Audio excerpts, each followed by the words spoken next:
মনোহরদীতে ঢাকা আহসানিয়া মিশনের উদ্যোগে উন্নয়ন মেলা ও গুণীজন সংবর্ধনা। বিস্তারিত দেখুন নরসিংদীর মনোহরদী প্রতিনিধি আব্দুল মাবুদ মোহাম্মদ ইউসুফের তথ্য ও চিত্রে।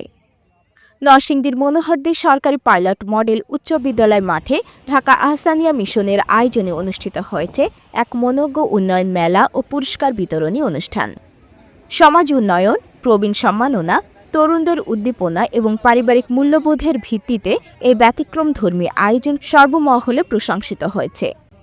উক্ত অনুষ্ঠানে প্রধান অতিথি হিসেবে উপস্থিত ছিলেন মনোহরদী উপজেলার নির্বাহী কর্মকর্তা এম এ মোহাইমিন আল জিহান। তিনি বলেন, সমাজে প্রবীণ ও তরুণদের মাঝে সেতুবন্ধন তৈরি করতে এই আয়োজন এক অনন্য উদ্যোগ। আমরা চাই এমন আয়োজন নিয়মিত হোক, যাতে সমাজে ইতিবাচক পরিবর্তন আসে। বিশেষ অতিথি ছিলেন ডিএফইডির প্রধান নির্বাহী কর্মকর্তা আর এম ফরহাদ।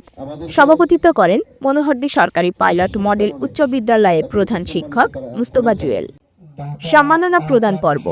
কাচিকাটা ইউনিয়ন থেকে বাছাইকৃত 5 জন আদর্শ প্রবীণ নাগরিককে সম্মাননা ক্রেস্ট প্রদান করা হয়।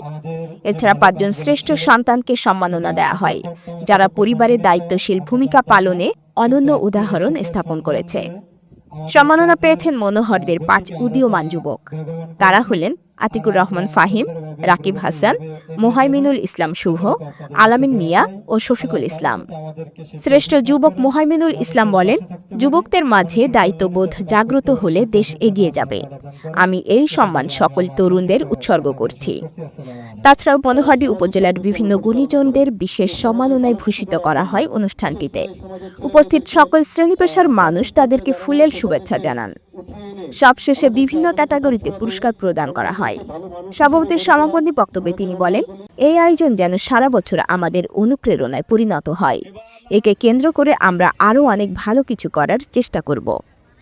উপস্থিত জনতা অনুষ্ঠানটি উপভোগ করেন গভীর আগ্রহ ও আবেগ নিয়ে। সারা বেলা জুড়েই ছিল উৎসবের আবহ।